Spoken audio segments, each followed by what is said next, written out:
Alors, salut à tous. Mon prénom est Marc. Je suis ce qu'on appelle un overlander. Isabelle et moi traversons l'Afrique à bord d'une Toyota Land Cruiser. Et je suis actuellement, entre Accra et Abidjan. Et je vais vous parler aujourd'hui simplement d'un produit que j'ai acheté avant de partir, qui m'a séduit par l'offre qui était faite. Et il s'agit simplement du Garmin Overland Thread XL, je vous le montre ici.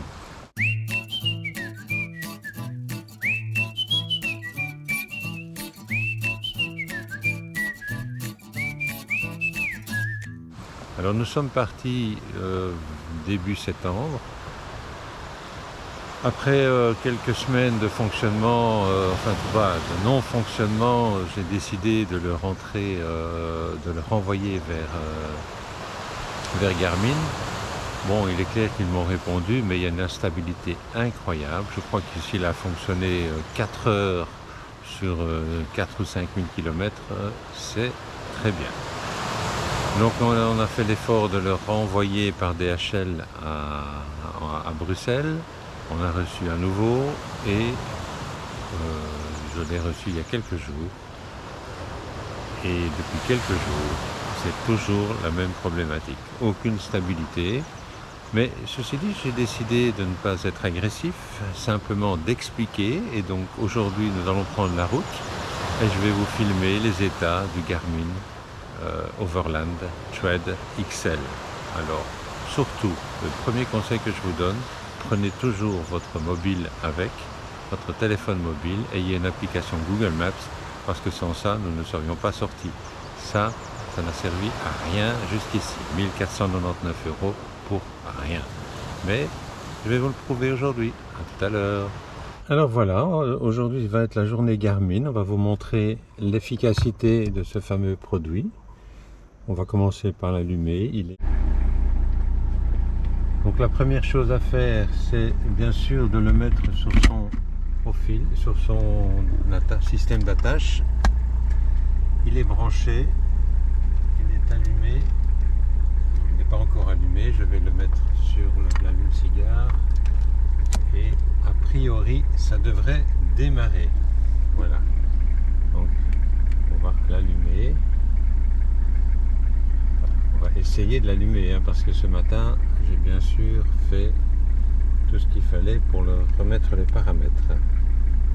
Voilà, écoutez, regardez, merveilleux, on a déjà quelque chose, on va accepter et on va afficher la carte. Donc on espère qu'il va trouver autre chose que Molenbeek-Saint-Jean, mais bon, pour l'instant on ne lui en veut pas. Il fonctionne même s'il ne... Voilà, il est 8h35. Là c'est mon petit-fils, on en profite. Là c'est Isabelle. Et on en profite aussi. Donc il indique 9h35, mais c'est bien normal parce que il est encore apparemment aux heures belges. Il est toujours à Molenbeek-Saint-Jean. Il est toujours à Molenbeek-Saint-Jean, mais ce n'est pas grave. On va filmer après. Vous voyez qu'il est 9h37. Et là, il n'a pas bougé. Il est toujours à Molenbeek-Saint-Jean. Il est bloqué. Il est bloqué. Donc on va essayer de le faire reculer. Rien du tout. Il est bloqué. Donc c'est la journée Garmin qui commence. Comme toutes les autres journées. Comme toutes les autres journées. On l'a déjà eu, on l'a depuis 2 jours, ce modèle-là, puisqu'on a reçu un nouveau en échange de l'ancien qui ne fonctionnait pas. Mais je pense que celui-ci fonctionne encore moins bien. Donc on va y aller, on va voir s'il va débloquer tout seul ou s'il va falloir le rebooter. On verra bien. Alors comme vous voyez, il est 9h39, mais 8h39 à mon téléphone, c'est 9h35 et nous sommes toujours à Molenbeek-Saint-Jean. Rien n'a bougé, je n'ai rien fait. Depuis 5 minutes. Depuis 5 minutes, vous pouvez faire ce que vous voulez, il n'y a rien qui répond. Mais c'est du Garmin. Achetez-en surtout. Et n'oubliez pas votre téléphone portable avec toutes les applications Google Maps ou Maps.me ou autres. Mais ne faites pas confiance à Garmin. Alors il est 8h44. Nous sommes toujours au même endroit. Mais Mais Garmin, lui, est toujours à 9h35. Molenbeek Saint-Jean. Molenbeek Saint-Jean. Mais comme il est bloqué, comme d'habitude, on va tenter quelque chose. L'éteindre et le rallumer. Donc on va le rebooter. On compte jusqu'à 12, 13. À un moment, il va normalement se débloquer. Voilà. Alors, est-ce qu'il est éteint? Est-ce qu'il va se rebooter? Ça, grosse question. Je vais encore essayer de l'allumer, mais je crois que je lui demande de trop. On va réessayer. 1, 2, 3. Et on compte jusqu'au moment où on voit le sigle Garmin qui apparaît. S'il apparaît, bien sûr.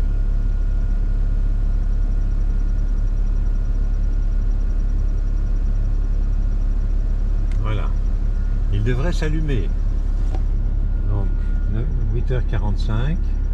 8h45 au Ghana avec le Garmin Overland XL qui est en train de se rallumer normalement. Alors il est 8h49 et le Garmin a comme message Entering Fast Boot Mode. Mais bon, je pense qu'il peut passer la journée à ça. Donc on va réessayer. On va encore rebooter pour essayer qu'il démarre, mais ça relève souvent du miracle.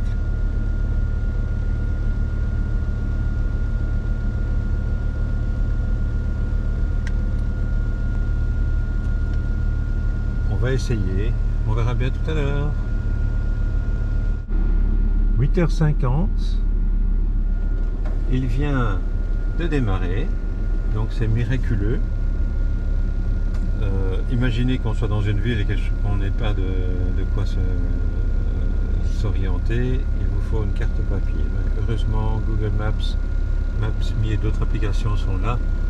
Encore une fois, ne faites pas confiance à Garmin. On va afficher la carte. Bon, c'est bien. Vous voyez? Très bien. Et il n'y a rien qui tourne derrière, hein. Il n'est pas en connexion avec mon téléphone mobile ou quoi que ce soit. Il est en basique. On lui demande d'afficher la carte. Il est bloqué de toute façon. Oui, mais on ne roule pas non plus. Voilà. On est reparti. Il est 8h51 ici. 8h51. Donc c'est déjà pas mal. Il s'est mis sur le créneau, sur le bon méridien. A priori, là on roule. Et vous voyez que rien ne bouge dans la position actuelle. Pourtant, on bouge. Puisque on est en pleine brousse. Il n'y a rien qui bouge. Mais il faut espérer qu'il se débloque tout seul. Donc la prière du Garmin et les dieux Garmin vont peut-être nous aider. On verra. À tout à l'heure. Voilà, il est 8h56. Nous sommes sur la route et il vient de rebooter tout seul. Donc Isabelle va pousser sur accepter. Il est bloqué. Il ne veut pas. Il ne veut pas. Donc pour l'instant, il nous demande d'accepter, mais Il n'accepte pas. on n'accepte pas. Alors on va s'arrêter pour voir si c'est ça. Accepter, rien du tout. Mais bon, à tout à l'heure. Alors vous voyez, il est 9h04 et le Garmin est toujours bloqué. Donc il n'y a rien qui se passe. Qu'est-ce qu'on va faire? Ben, essayer de l'éteindre. Ah, démarrage de l'appareil, mais ça fait 10 minutes qu'il essaie de démarrer. Il est 8h55. On va continuer, on attend, on espère. Il est 9h. Je dis 8h55 sur le Garmin et là il est 9h04. Donc ça fait 8 minutes qu'il reboote. On va encore le laisser tourner un petit peu avant d'essayer de le recouper et le rallumer. Voilà. Garmin, oh Dieu Garmin. Alors il est 9h09. J'ai mis Maps.me parce que sinon j'attendrai toujours le démarrage. Et ici sur le Garmin, 8h55, il reboot toujours, il démarre. Donc on va essayer de le sauver hein, parce que sinon il est parti pour toute la journée. On va lui demander. Qu'est-ce qu'on va lui demander? On va lui demander d'accepter. Voilà. Oh là là là là là là. Ça évolue. On va demander maintenant afficher la carte. Il est 9h10. 9h10. Donc là c'est bon au niveau du temps. Afficher la carte. Afficher la carte. Afficher la carte. Ah, faut avoir le temps avec Garmin, hein. Mais bon, on va avancer parce que sinon on va passer son temps à l'arrêt. Alors il est 9h12. Garmin nous demande de patienter. Donc on est déjà parti depuis un moment, mais on va patienter, on verra bien s'il veut bien nous s'allumer et nous afficher une carte. C'est tout ce qu'on lui demande. On lui a même pas demandé d'aller quelque part. Afficher une carte. Quand je pense que Garmin équipe des avions, alors je suis d'accord, c'est pas le même prix d'appareil, mais à 1500 € pour ne même pas pouvoir afficher une carte, c'est quand même difficile à accepter.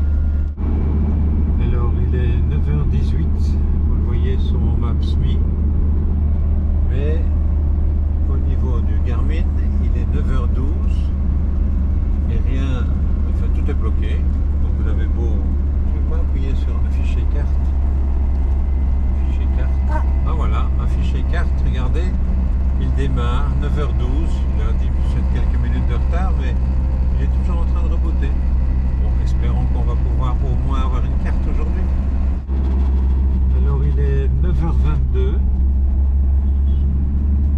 et Garmin est à 9h12, donc on va essayer de le débloquer encore une fois.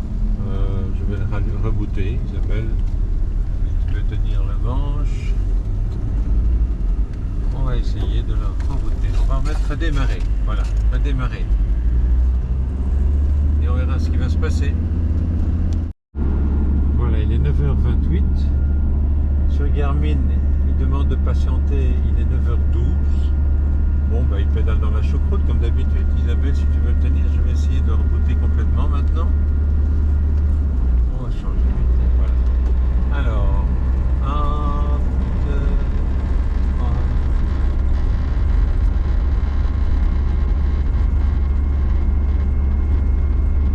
Et jusqu'ici, tout ce qu'on lui demande, c'est d'afficher une carte, hein, de s'allumer. On ne demande rien de plus. On ne peut pas exiger beaucoup de choses de Garmin. Là, il est blanc, enfin il est noir plutôt, il n'y a rien. Donc je vais le rallumer.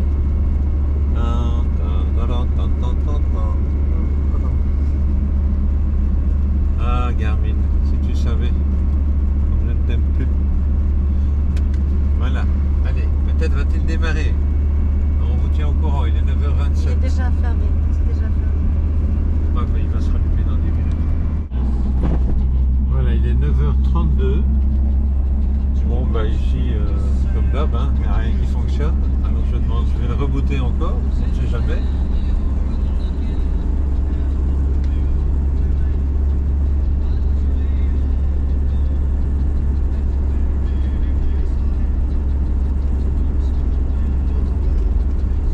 Voilà, il n'y a rien qui se passe, hein, voilà.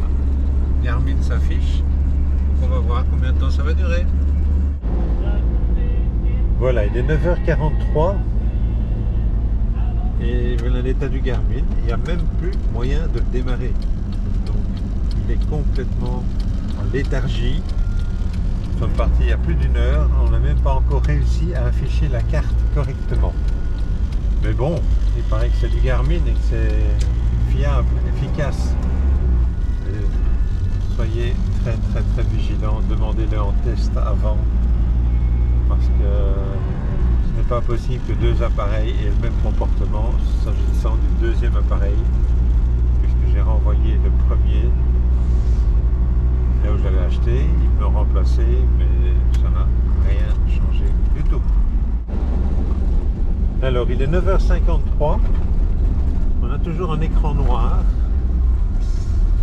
Alors, essayer de le redémarrer, ça relève du miracle, mais on va quand même essayer.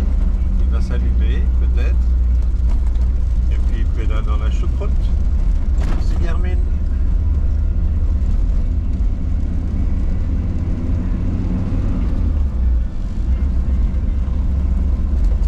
Rien de rien. Non, je ne te dirai rien. Voilà, on n'a toujours pas pu réussir à l'allumer depuis ce matin, donc content de l'efficacité du Garmin. Thread Overland XL, mais XL dans l'incapacité à afficher une carte. Alors il est 10h04, l'écran est toujours noir et je vais essayer de rebooter, mais même elle met les paramètres d'usine de départ. Même là, bouge pas. On va essayer.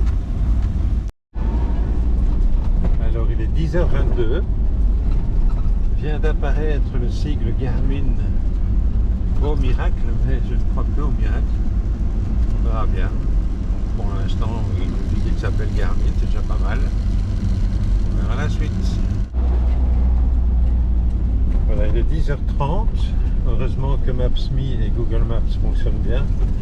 Parce que Garmin nous dit toujours qu'il s'appelle Garmin. Ça, on le sait. On connaît l'efficacité maintenant. Alors 10h48, Garmin nous dit toujours qu'il s'appelle Garmin. Mais rien de rien. Voilà, il est 11h32. Maps.me et Google Maps fonctionnent merveilleusement bien. Garmin, lui, est mort. Mais bon, on ne désespère pas qu'il s'allume tout seul. Alors, il est 12h. Garmin est définitivement mort. Enfin, définitivement. On va encore essayer de le rebooter. Parce qu'il faut y croire. Il y en a qui croient en Dieu. Ben, on va essayer de croire en Garmin. Alors il est 12h46 et là, Garmin vient de s'afficher. On ne sait pas pourquoi, peut-être qu'il est en train de travailler. Et on va le laisser faire. Bon, heureusement qu'on ne fait pas confiance à Garmin et que l'on a Maps.me et Google Maps, que l'on remercie vivement. Alors comme Marc en a ras-le-bol de faire le bilan de cette journée Garmin, je la continue. Mes nerfs sont déjà vachement atteints depuis très longtemps. Et donc voici encore l'image qu'on a, il est 14h30. Et voilà l'image que nous avons de notre Garmin. Depuis ce matin, nous essayons de l'allumer, 8h30. Voilà, parfait. On se demande comment est-ce qu'ils font pour équiper les avions quand même. Hein. Alors il est 14h49. Heureusement toujours que Google Maps est là. Que Garmin est planté de chez planté et c'est toujours la même merde. Voilà, on est bientôt à Accra dans 1h26 vraisemblablement. Et on fera un point à l'arrivée, hein, parce que de toute façon d'ici là ça va pas redémarrer. Hein.